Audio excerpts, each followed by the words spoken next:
This is episode 131 of the Beyond the Food Show. And today we answer Emma's question and we give it a little bit of coaching. And her question is, I can't figure out why I overeat. Are you ready for this, ladies? Let's do this. My name is Stephanie Dodier, clinical nutritionist. I reversed my diagnosis of anxiety, depression, adrenal fatigue, and obesity by going beyond the food. I can tell you one thing, that willpower, discipline, and deprivation aren't the permanent solution to transforming your relationship to food. So how do you leave overeating, emotional eating, food craving, and binging behind you so you have the food freedom to achieve all of your goal and be happy now? As a top 25 alternative health podcast in the world, this is the Beyond the Food Show. Ladies, this is Stephanie, and today's episode, we're doing some coaching. We're answering a question with Emma about why potentially she overeats. But first, I want to catch up with you. It's been a while since I've released a podcast episode. I took a break. I've been away voluntarily, and in part is a process of creation. I was creating new module for the Beyond the Food Academy, and I realized that the process of creation was really involving physically and mentally. Like I knew it was mental, but physically I didn't expect it. And I needed to focus and I literally needed to shut down things. So I slowed down on social media. I slowed down on the podcast episode to be gentle with myself. And in part, my aha moment came from me experiencing old patterns in my life, like workaholism. Can we call it? That was a pattern for me back in the days that I was doing corporate work, and I was falling right back into the same pattern. The difference is it didn't take me 20 years to realize that I was doing that. It only took me a couple months. And once I was aware of it, I decided to put myself first. So it's a comeback for me after 4 weeks of being away, but I'm really excited because we have a lot of new stuff in the back end for you. And one of those things, I can talk to you about it today. So we're now ready to open the door of registration for the Beyond the Food Academy and welcome new student. And to do that, we're actually launching a scholarship program. So the Beyond the Food Academy scholarship program will be for obviously women only who want to join the Beyond the Food Academy, but may be financially challenged and cannot afford it. And I want to help you because I want to help all of you. And I want to particularly give a chance to the people who really want to do the work, but just are challenged at this time in their life to be able to financially afford the program. So the Beyond the Food Scholarship Program is the answer for that. So that's part of the creation process that I took in the last month. So if you want to know more about this, you can go to my website, stephaniedodier.com/scholarship, and you can read all the details, and that's where you can submit your application for the Beyond the Food Academy Scholarship Program. Now, be aware that the application must be in by end of the day, June the 3rd of 2018. Not sure when you're listening to this podcast, so this is all happening in the spring of 2018. I'm very excited about that, and I hope that some of you will be able to join us with the scholarship program that wouldn't otherwise been able to do this amazing and powerful work that we do together in the Academy. Now, the Academy in itself is opening and we're starting to take registration on May 31st.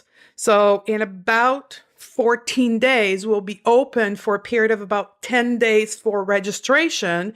And we're closing down the door of registration June the 8th, 2018, so we can start our new session on June the 12th.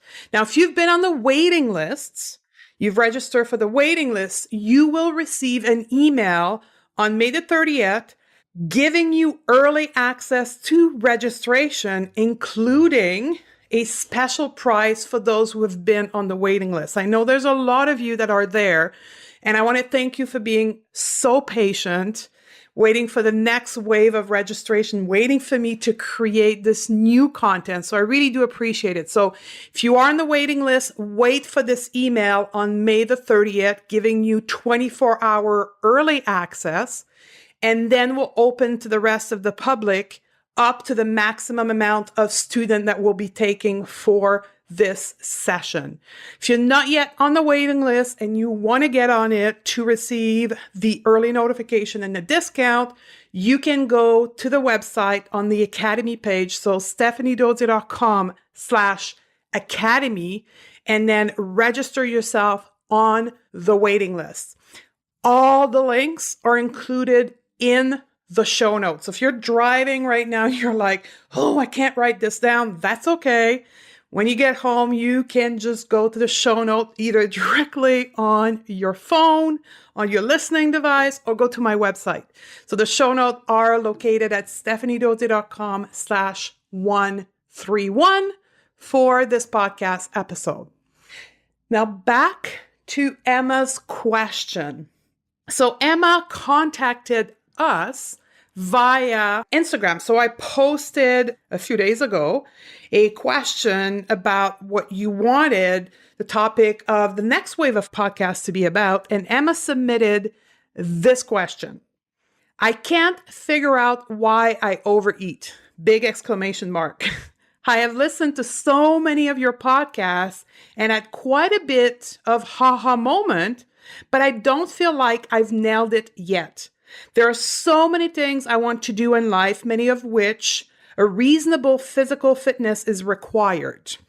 So Emma want to know why she's overeating. Here's the thing. No one can find the answer for you. And Emma knows that in the way she formulated her question, but I want to make sure that you know that. I can help you and guide you, but you need to do the work. No one else than you can know the reason why you're overeating. And here's the thing.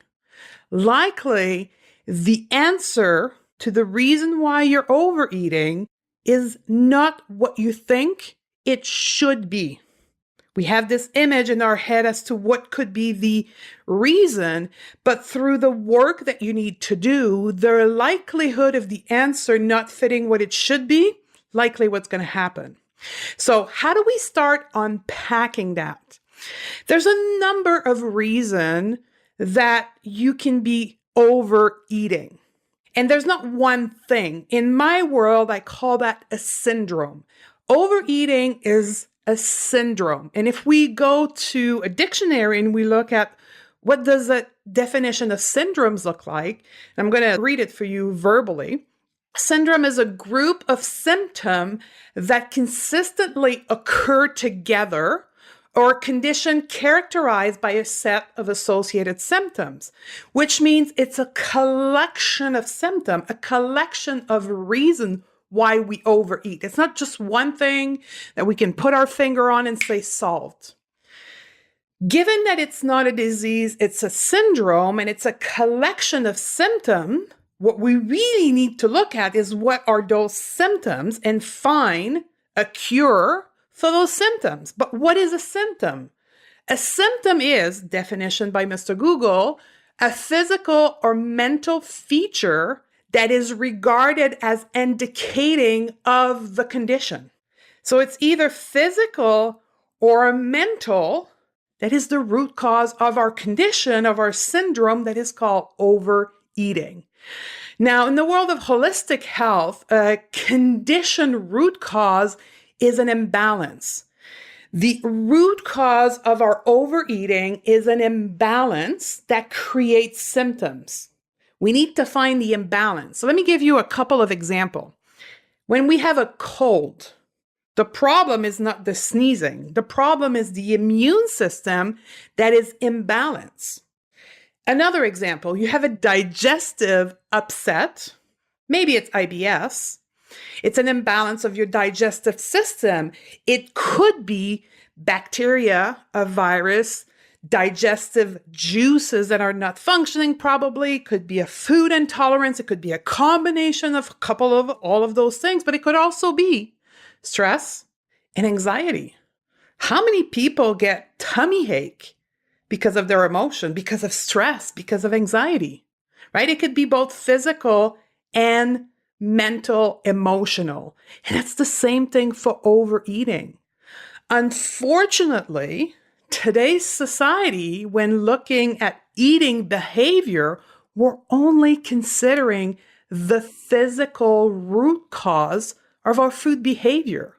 And we're treating it with diets, food restriction, avoidance tips, when in fact, the cause is likely more to be mental, emotional, and spiritual in nature. And that's part what we teach in the academy. One of the concepts that we learn at the beginning is that the human being is made out of 4 bodies.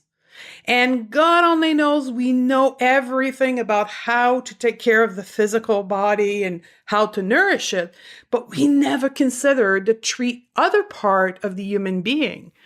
And by wanting to control and address strictly the physical aspect of overeating by looking and obsessing about food, we're creating compulsion.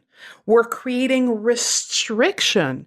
We're creating deprivation. Now, granted, I am totally certain, and I can say to you that if your diet consists of highly processed food, highly processed carbohydrate that you eat at junk food restaurant at least once a day, and you're putting sugar on everything, yes, part of your overeating is due to your high consumption of sugar and processed carbohydrate. Totally. You're overstimulating your reward center by literally having tons of hits during the day from the sugar and the highly processed carbohydrate. And yes, you need to deal with that, right? But you don't need to deal with it by restricting it for the rest of your life. You need to understand why you're seeking those sources of pleasure and how to wean them off and eat more real food, right? To reduce the load on sugar in your reward center. But the thing is, the reality is, for most of us listening to this podcast right now, that's not the issue. Most of you have a good handle on your food. The vast majority of the time, you make the best choice possible. You eat real food, mostly vegetables, a little bit of fruit, protein, and fat, right?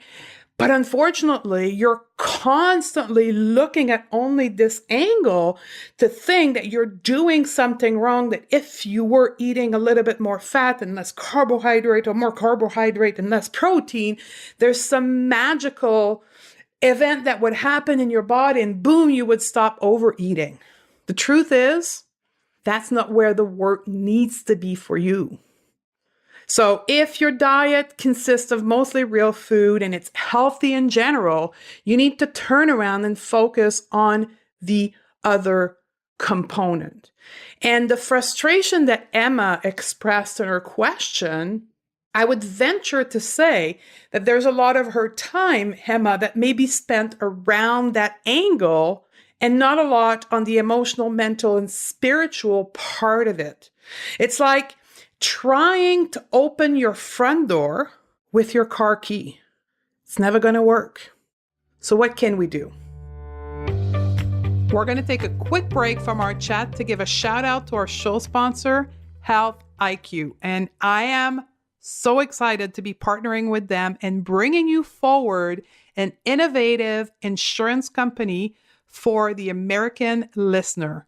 Health IQ helps health-conscious people like yogis, runners, cyclists, weightlifters to get lower rate on their life insurance. Just like you save money on your car insurance for being a good driver, Health IQ saves you money on life insurance for living a health-conscious lifestyle. Isn't it time that we get rewarded for our good health choices? Now, how do you get started? very simply by qualifying through the Health IQ quizzes. And also, listen to this, if you submit actual training data through the various apps available, you can save additional dollars. To get started now, simply go to stephaniedodier.com/health IQ and take the test to see if you qualify. And when you get to speak to an agent, mention the code Beyond the Food to support the show. So get started now on saving money on your life insurance. Now, a shout out to our other show sponsor, Muse. And I'm very grateful to team up with Muse to bring you the first tool in the world to help you learn to meditate at home. Muse is a wearable brain sensing headband that measures our brainwave and sends the feedback to an app on our personal device. I love my Muse because it transformed my meditation practice. I wear it daily for my 10-minute session in the morning, and it coaches me through my practice by giving me real-time feedback on what's happening in my brain and helping me refocus during my meditation. I love this partnership with Muse because it brings the tool to the first timer and it helps expand the practice of the more advanced meditator. So it's time for you to get your Muse on and learn to calm your mind through meditation.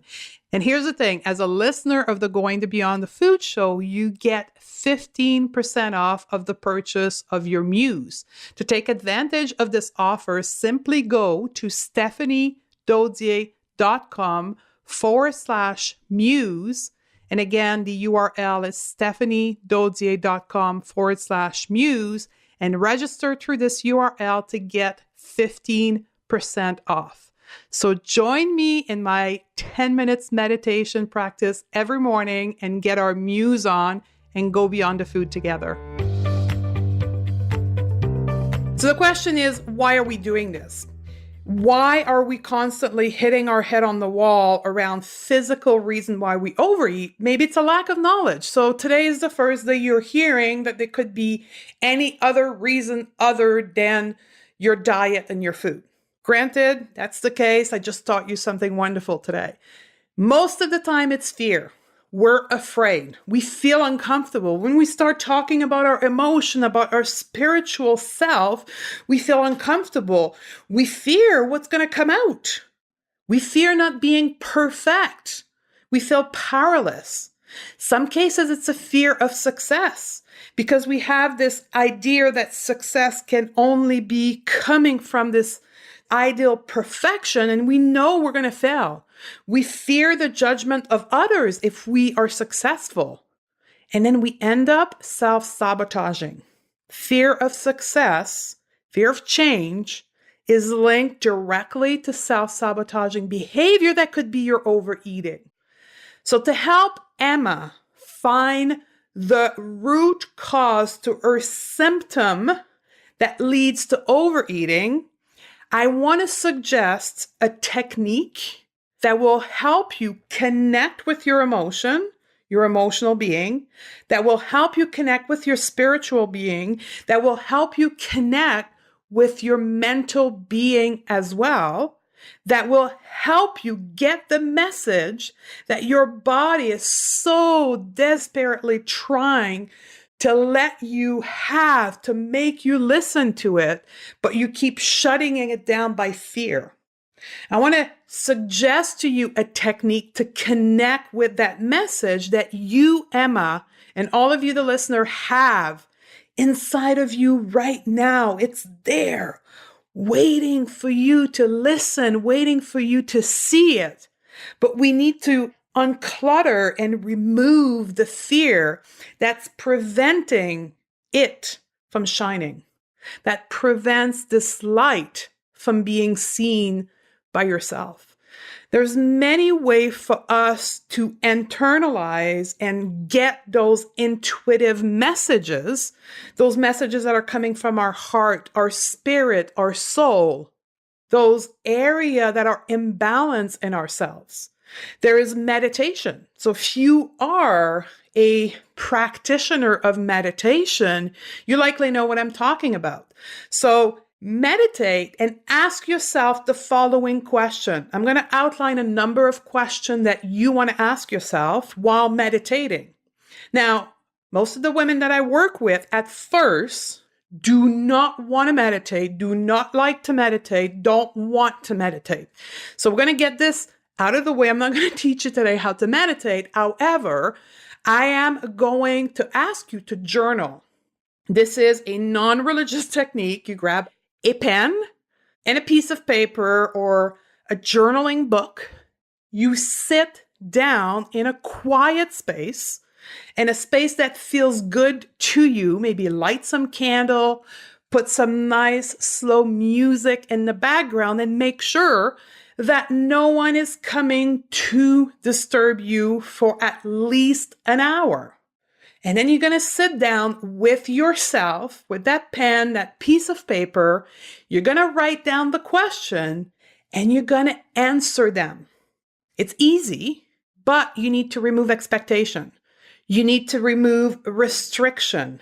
You need to remove the censor. You need to remove your desire to iterate to get the perfect answer. What we need is the truth to come up, that light to come up and to be seen.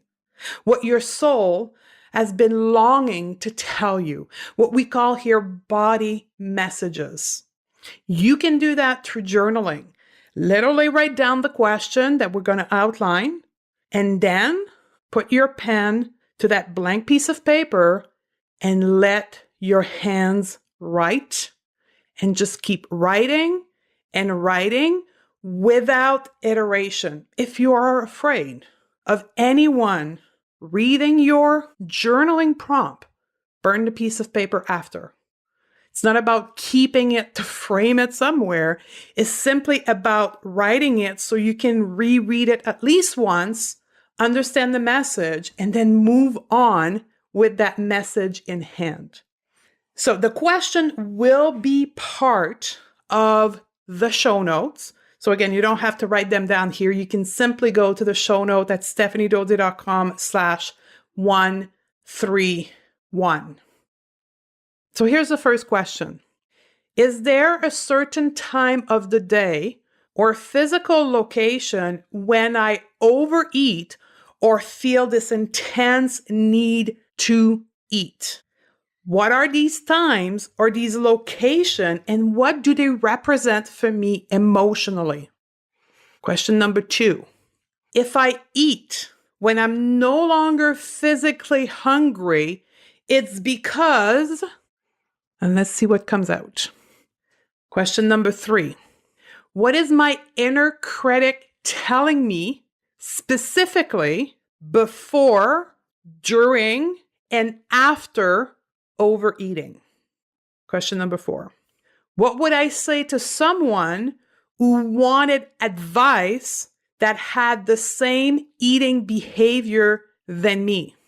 What advice would I give them? Next question.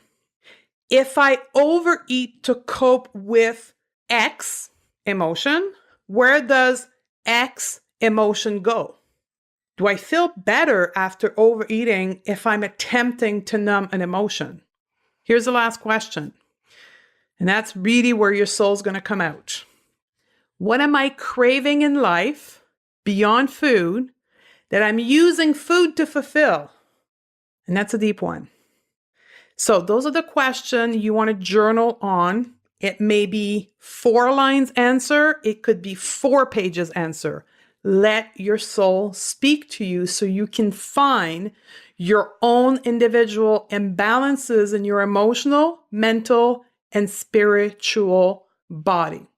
Now, I want to come back to Emma's question because there's a part of her question that I have not yet shared with you because I didn't want you to be influenced about her particular situation. But here's the second part of her question. Emma says, I feel like I'm not only letting my kids down, but I will get to the end of my life and it would be filled with regrets. In my teen young adult, I was fit and healthy and had no issue with overeating. But the past 20 years, I do nothing but overeat. I'm so frustrated. So there's a lot in there for Emma to look at. So Emma, you need to look at the emotional, spiritual, and the mental aspect of why you feel like you're letting your kids down. What does it mean for you to let your kids down? In which way are you letting them down? What really and truly prevents you to be who you want to be so you don't let your kids down? Remember, it's beyond the food. Another question for you, Emma. Are you considering you? You talk about letting down your kids, but really, are you letting yourself down? And the last question for you, what would it look like to not let you down? What prevents you from doing that? So I know those are pretty deep questions. It's a loaded question. And that second part of your question, Emma, really says a lot. I'd love to explore that type of question one-on-one. But for now, if you want to answer those questions, and by all means, come back and share with me on Instagram. And for all of you, after you wrote down the question and you did your journaling exercise, please reach out on Instagram in the DM section and please share with me so we can have a conversation, or post your answer using hashtag Beyond the Food. Emma, I hope to help you. And for anyone else who could be helped by this episode, I am blessed that I was able to do that for you. Now, before I let you go, don't forget to submit your application for the Beyond the Food Academy scholarship program if you are in need of support, or if you know you want to be part of the next wave of the Academy, please put yourself on the wait list so you get the special financial discount that will be available for those on the waiting list. I love you, and I'm looking forward to hang out with you again on the next episode. Did you know that 9 out of 10 women are struggling with their relationship to food? Overeating, emotional eating, binging, and craving are real. Clearly, the solution we have been taught aren't working. I believe to have food freedom, it means that we must learn to have a relationship with our hunger so we can finally be at peace with food and eat normally without guilt or shame, which is why I wrote the Crave Cure Guide. I want to show you how to have a completely different relationship with food so that you can be in control of what you eat, achieve your goal, and be the powerful woman you were meant to be. The best part is, this book and the step-by-step process is absolutely free. To receive your free copy, simply go to stephaniedodier.com/guide and we can get started right now.